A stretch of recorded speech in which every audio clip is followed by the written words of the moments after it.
मिरची महोत्सव संपला, आता सुरू आहे मान्सून महोत्सव। यावर्षी पावसाने जरा हजेरी लवकरच लावली। बऱ्याचशाच माझ्या मैत्रिणींच्या पुढे प्रश्न पडला असेल, चटणी करायची आहे पण मिरच्या बारीक होतील का, मिरच्या ओल्या तर नसतील का, त्याची पावडर व्यवस्थित होईल का, आणि सगळ्यात मोठा प्रश्न म्हणजे की वर्षभर माझी चटणी टिकेल का।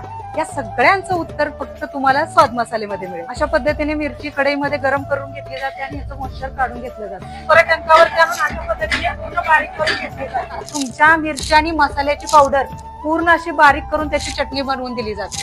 तुमच्या सगळ्यांच्या पुढे एक मोठा प्रश्न होता की बाई मी या वातावरणात केली तर माझी चटणी टिकेल का।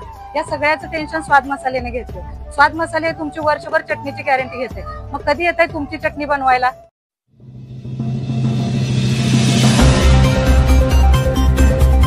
कुंडल परिसरामध्ये गौराईचे उत्साहात स्वागत। कुंडल पलूससह परिसरामध्ये गौराईचे आगमन होत असून घरोघरी सुहासिनींनी गौराईचे स्वागत मोठ्या उत्साहात केलं। गणेश उत्सवादरम्यान येणारा गौराईचा सण म्हणजे महिला वर्गासाठी दुग्ध शर्करा योगच। महाराष्ट्रामध्ये साजऱ्या होणाऱ्या पारंपरिक सणांमध्ये ज्येष्ठा गौरी व्रत हा अत्यंत महत्त्वाचा आणि भक्तिभावाने साजरा केला जाणारा सण आहे। गणेश उत्सवाच्या काळात साजरा होणाऱ्या या व्रतात देवी गौरीची पूजा केली जाते। देवी गौरी म्हणजे माता पार्वतीचे एक रूप असून त्या येताना घरात सौभाग्य, धन आणि समृद्धी आणतात असे मानले जाते। विघ्नहर्ता गणेशाच्या आगमनानंतर गौरी पूजन हा येणारा देवी पार्वतीच्या स्वागताचा, सौंदर्य आणि समृद्धीचा सण असल्याचे मानले जाते। गणेश उत्सवावेळी गौराई आपल्या माहेरी येतात, त्यांची श्रद्धेने पूजा केली जाते। 3 दिवस भक्तिभावाने हा उत्सव साजरा केला जातो। या व्रतामध्ये देवी गौरीची विधीपूर्वक पूजा केल्यामुळे घरात सौख्य, संपन्नता आणि आरोग्य वाढतं अशी श्रद्धा आहे। स्त्रियांसाठी हा व्रत खास महत्त्वाचा मानला जातो, कारण त्यातून त्यांचा वैवाहिक सुख आणि कुटुंबातील ऐक्य वृद्धिंगत होतं।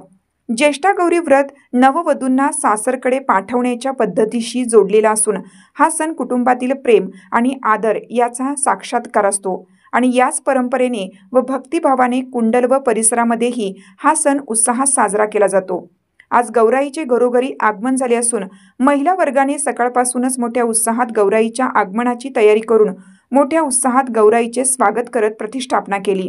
गौराईच्या आगमनानंतर रात्री देवीला भाजी भाकरीचा नैवेद्य दाखवला जातो, तर दुसऱ्या दिवशी पुरणपोळीचा नैवेद्य अर्पण करून रात्री महिला एकत्र येऊन पारंपरिक गीते म्हणून गौराईची कान उघडतात। तिसऱ्या दिवशी सकाळी दहीभाताचा नैवेद्य दाखवून गौराईचे विसर्जन केलं जातं। या दरम्यान गौरी गणपतीची आरास मोठ्या प्रमाणात केली जाते। या निमित्ताने सामाजिक, ऐतिहासिक यासह सद्यस्थितीवरील देखावे घरोघरी उभे केले जातात। हे देखावे पाहण्यासाठी दुसऱ्या दिवशी महिला वर्ग गर्दी करतात। गणेश उत्सवादरम्यानच येत असलेल्या या 3 दिवस चालणाऱ्या या सणासाठी महिला वर्गात प्रचंड उत्साह असतो।